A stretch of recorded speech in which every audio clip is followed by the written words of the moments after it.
रविवार की अगर प्रदोष पड़ जाए, कभी ऐसा योग लगे आपके जीवन में कि आप जिस व्यापार को आपने करा उस व्यापार में आपको फल नहीं मिला, फिर आपने व्यापार चेंज करा, फिर बदल कर देखा, फिर उस व्यापार को कर देखा, उसमें फल नहीं मिला, फिर आपने वापिस व्यापार को बदलने का विचार किया, तो हमारा निवेदन रहेगा उस व्यापार को बदलने से पहले एक काम जरूर कर देखो। 3 स्थान पर बेलपत्र को चढ़ाकर देखिएगा। अगर आपको लगे कि मैंने व्यापार बदल लिया, एक बार बदला, कई लोग ऐसे भी होते हैं जो पैसा इकट्ठा करते हैं, धन एकत्रित करते हैं, और कोई व्यापार ऐसा कर लेते हैं जिस व्यापार में धन चले जाता है तो वो धन वापिस नहीं आता महाराज, वो व्यापार का धन वापिस नहीं आ पाता। तो बड़े दुखी होता है कि भाई मेरा गया हुआ पैसा नहीं आ रहा, मैं बड़ा कष्ट में हूं, मेरा खुद का ही आ जाए ना तो मैं निहाल हो जाऊं, मेरा अपना ही नहीं आ रहा जो गया हुआ है, तो मैं क्या वर्णन करूं, उसको क्या कहूं। उनके लिए भी ये प्रयोग, ये शिव विद्येश्वर संहिता का ये भाव बड़ा सुंदर है महाराज। आप व्यापार पर व्यापार बदल कर देख लिए, धन भी हमारा कहीं डूब गया, आ नहीं रहा है, तो प्रयास करना। 3 स्थान पर चढ़ाई गई बेलपत्र हमें सुख का अनुभव करा देती, बहुत ध्यान लगाइए। पहला, अशोक सुंदरी की जगह। अब ये बेलपत्र जब भी आप चढ़ाएंगे तो रविवार की अगर प्रदोष पड़ जाए, कौन से दिन? रविवार की प्रदोष के दिन ये प्रयोग अवश्य कर देखिएगा। ज्यादा बार नहीं करना है, केवल एक ही बार करना, बाबा उस स्वयं कृपा करेगा।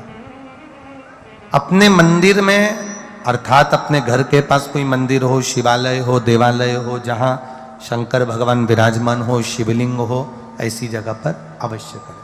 हमें कहीं दूर जाकर ये प्रयोग नहीं करना है, अपने शिवालय, अपने जो घर के आसपास में शिवालय हो वो। एक बेलपत्र अशोक सुंदरी वाली जगह। अब उसको अशोक सुंदरी की जगह पर भी चढ़ाने का तरीका क्या है?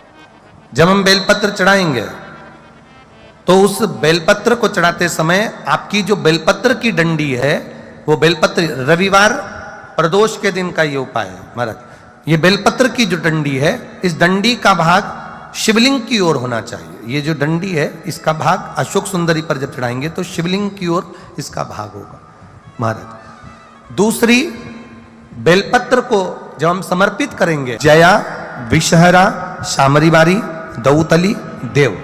मान लो जलाधारी ऊपर नहीं है शंकर जी के, तो उसका स्मरण कर 5 कन्याओं का नाम लेकर, जया, विषहरा, शामलीवारी, दौतली, देव, इनका स्मरण कर शंकर भगवान के शिवलिंग पर बेलपत्र रखेंगे। बेलपत्र कहां रखना है? आप अगर यहां बैठे हो तो आपके विपरीत में डंडी का मुख होना चाहिए। ये बेलपत्र की जो डंडी है, इसका मुख आपके विपरीत में हो। आप यहां बैठे हो तो डंडी उधर होगी, आप इधर बैठे हो तो डंडी का मुख इधर होगा, आप उधर बैठे हो तो डंडी का मुख इधर होगा। आपके ठीक विपरीत की ओर डंडी का मुख हो। ये 2 जगह बेलपत्र समर्पित करने के बाद, तृतीय बेलपत्र शिवलिंग की जो जलाधारी है, जहां पर भगवान शंकर का शिवलिंग रखा है, वहां स्पर्श कराकर, केवल छुआना है, स्पर्श कराकर बेलपत्री के पेड़ के नीचे ही कोई कंकर हो, कोई शंकर हो, या कोई मिट्टी का ढेला हो, नी हो, तो वहीं मिट्टी को थोड़ी सी ऊंची कर एक बेलपत्र बैठकर, इस बेलपत्री की डंडी जड़ की ओर, मतलब जो वृक्ष होता है उस ओर इस डंडी का मुख होना चाहिए।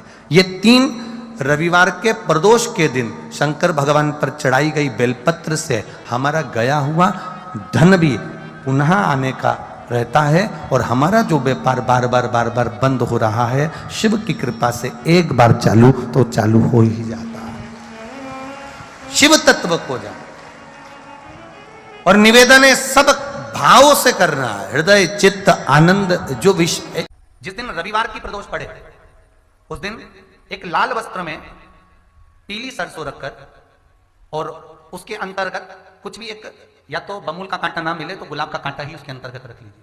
और मान लो कोई काम ऐसा है कि उसमें पैसा तुम्हारा आ ही नहीं रहा, बहुत घाटे पर घाटा जा रहा है, नुकसान बहुत हो रहा है और कोई काम हो ही नहीं रहा, तो महाराज जिस दिन रविवार की प्रदोष पड़े उस दिन एक लाल वस्त्र में पीली सरसों रखकर और उसके अंतर्गत कुछ भी एक, या तो बमुल का कांटा ना मिले तो गुलाब का कांटा ही उसके अंतर्गत रख लीजिए और उसको शिव मंदिर का स्मरण कराकर शंकर भगवान का नाम लेकर रू भैरव, कौन सा भैरव है उसकी भी कथा भी आने वाली है। ये दारुक नाम के राक्षस का संहार करने के लिए जब माता अवतार लेगी तब शंकर भगवान बच्चे का रूप रखकर रोएंगे, तो शिव जी का एक नाम होगा रू भैरव। ये भैरव कहां पर रहता है? तो कहा ये शमशान में रहता है। कहां रहता है ये भैरव? शंकर का जो एक अवतार है रू भैरव, ये भैरव अवतार शमशान में रहता है। तो इस भैरव का काम क्या है? तो कहा शमशान में, शमशान की जो अग्नि होती है भले गीली लकड़ी रहे, भले उसमें कोई पदार्थ डाले ना डाले, थोड़ी देर में वो अग्नि रू आवाज, हल्की सी शमशान की जो अग्नि जलती है उसमें एक आवाज आती है। आप ऐसे कोई अग्नि जलाएंगे ना तो आवाज नहीं आई, ध्यान देना।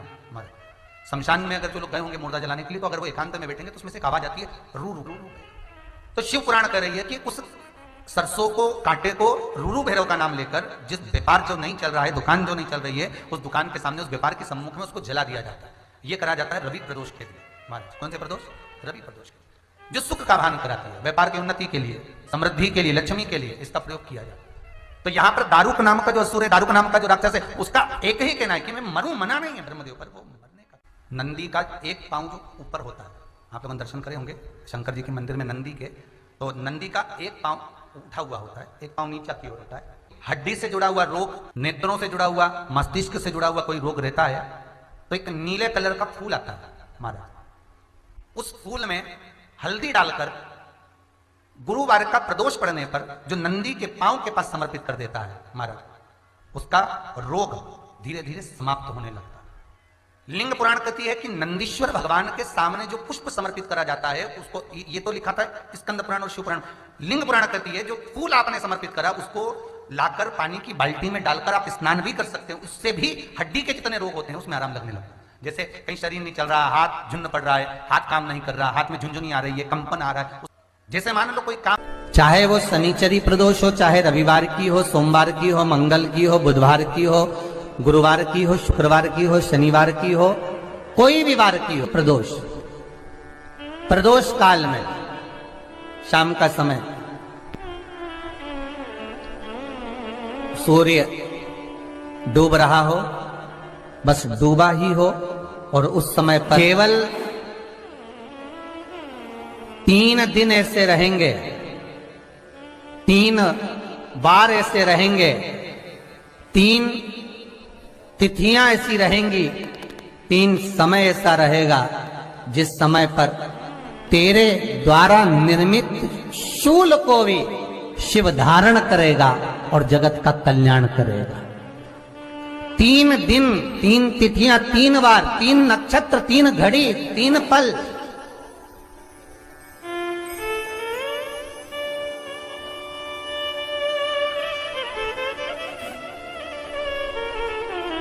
जिसमें बाबा शूल भी धारण करते हैं, और शूल अकेले धारण नहीं करते महाराज, जो धतूरा होता है ना, दर्शन करें धतूरे के, कांटे कांटे सा होता है धतूरा, तो वो धतूरे के साथ में बाबा शूल धारण करते हैं, बेलपत्री के शूल को। ये बहुत बहुत आनंदमय कथा है महाराज जी, जिसके जीवन में हमेशा कांटे ही मिले हैं।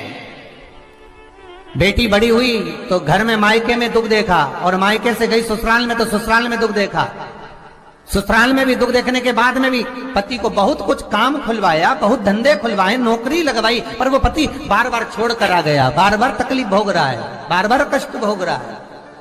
फिर थोड़े दिन काम करता है, थोड़े दिन छूट जाता है, फिर व्यापार में बढ़ता है, फिर छूट जाता है, फिर कोई दुकान खुलवाई, थोड़े दिन अच्छी चली, फिर वापस वहीं घर पर आकर बैठ गया, अर्थात उसके जीवन में वो शूलता चल रही है।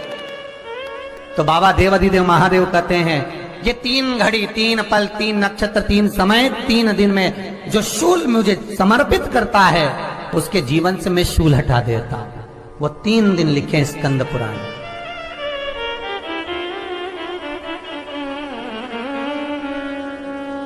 महाराज जो प्रदोष आती है बैसाख के महीने में, बहुत ध्यान से सुनना भाई, जो अपनी जिंदगी से बहुत तंग आ गए हो, परेशान हो गए हो, कष्टमय जीवन जी रहे हो,